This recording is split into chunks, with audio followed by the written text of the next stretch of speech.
Wanneer jy getalle met mekaar moet vergelyk, so sê nou maar jy word gegee 1110 en 1101, dan moet jy heel eers seker maak daardie getalle het eweveel plekke, natuurlik, maar in hierdie geval het hulle, en dan wat jy doen is jy begin aan die linkerkant en jy kyk wat se syfer is daar. Nou dadelik, net daar en daar, is die plekwaarde wat vir jou gaan sê watter getal is groter of kleiner as die ander ene.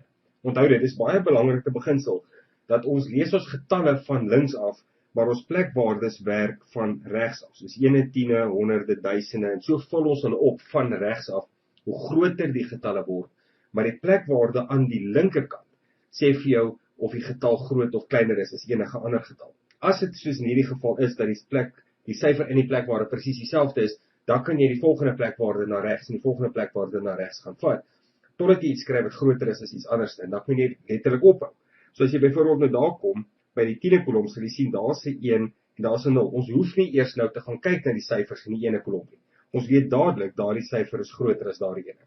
So wanneer hulle vir jou vra oor getalle se grootes, dan moet jy hierdie idee van plekwaardes net in gedagte hou.